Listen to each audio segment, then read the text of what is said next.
Messi கால்பந்து வீரர்கள் ஒருத்தர் இருப்பார்ல, மிகப்பெரிய ஒரு ஜாம்பவான்னு சொல்லுவாங்க. இந்த பின்னாடி பேக் ஷாட்லாம் தூக்கி அடிப்பாங்கல்ல, அந்த லெவல்லாம் அடிப்பாப்ல, தூக்கி அடிச்சிருவாருன்னு பார்த்துக்கோ அந்த மாதிரி. ஸோ சூப்பரான ஒரு பிளேயர், எல்லாரும் உலக அளவில் மிகப்பெரிய ஃபேமஸான ஒரு ஆள். இந்த மெஸ்ஸி வந்து இப்போ ரீசெண்டாக இந்தியாவுக்கு வந்திருக்காப்ல, அவர்கிட்ட ஃபோட்டோ எடுக்கிறதுக்கு 1 கோடி ரூபாய், ஃபோட்டோ எடுத்து கை கொடுக்கறதுக்கு 1 கோடி ரூபா, சால்வை போடுறதுக்கு 10 லட்ச ரூபா.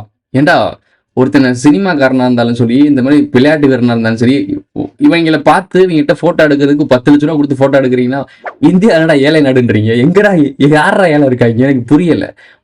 ஒரு கால்பந்து வீரரை பார்த்து அவர் கூட போட்டோ எடுக்கிறதுக்கும் அவர் கூட கை கொடுக்கறதுக்கும் 1 கோடி ரூபாய் நியமிக்கிறாங்க அப்படின்னா, இங்க என்ன நடந்துகிட்டு இருக்கு?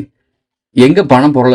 இந்தியா வந்து ஏழை நாடுன்னு சொல்றாங்க. இந்த ஏழை நாடு இருக்காங்கன்னா, இப்ப ஏழை இவ்வளவு பேர் இருக்காங்கன்னா, இந்த 1 கோடி ரூபாய் கொடுத்து இவங்க கூட போட்டோ எடுக்க கை கொடுக்கறதுக்கு ஏன் காசு கொடுக்குறது? அவெல்லாம் யாரு? அவன் இன்கம்ல எங்க இருந்து வருது?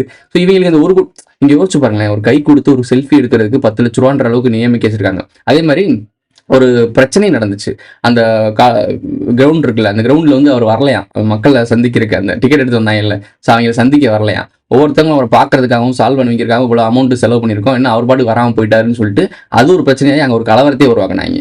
ஸோ இந்த சினிமா போகமோ இல்லாத ஒரு விஷயத்தை இருக்கும் மாதிரி, அவன் கால்பந்து விளையாடுறேன், அவன் சம்பாதிக்கிறேன், அவனை பார்த்து ஃபோட்டோ எடுக்கிறதுக்கு நீங்கள் ஏன்டா இந்த கதை கதைக்கிட்டு இருக்கீங்கன்னு எனக்கு புரியல. 1 கோடி ரூபாங்க.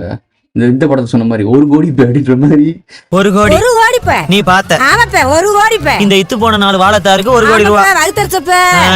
என்னடா ஒருத்தங்க போட்டோ எடுக்கிறதுக்கு 1 கோடியா? எனக்கு சீரியஸ்லி புரியல. இந்த மக்கள் இப்படி இருக்க வரைக்கும் இவங்களுக்கு என்ன விஷயம் புரிய போகுது? நாளைக்கு சினிமாக்காரங்க வந்து ஆட்சியை பிடிக்க தான் செய்வாங்க. இந்த விஜய் மணி ஆட்கள்லாம் அடுத்த நாளைக்கு சினிமான்னு ஆசைப்பட தான் செய்வாங்க. ஏன்னா நீங்க அவங்க பின்னாடி வந்து ஒரு மூளை இல்லாத ஜாம்பிக்கள் மாதிரி போனீங்க அப்படின்னா உங்களை பயன்படுத்துறதுக்கு தான் ஆசைப்படுவான். ஏன்னா இவ்வளவு பேர் நம்ம ஃபாலோ பண்றாங்க, இவங்களை வச்சு நம்ம அழகா வியாபாரம் பண்ணலாம் மேடம், வியாபாரம் பண்றாங்க. அதை தான் பண்ணிட்டு இருப்பாங்க. வேற என்ன பண்ணுவாங்க? உங்களுக்குள்ள புரிதல் இருக்கணும். இவங்க கூட போட்டோ எடுத்தா ஏன்டா ஏஐ கிட்ட கொடுத்தா அது 5 நிமிஷம் ரெடி பண்ணி கொடுத்துரும். போட்டோ எடுக்கிற மாதிரி முத்தம் கொடுக்குற மாதிரிலாம் போட்டோ எடுத்து கொடுத்துடலாம். அதுக்கு 10 லட்ச ரூபா கொடுத்து போட்டோ எடுக்கிறீங்க.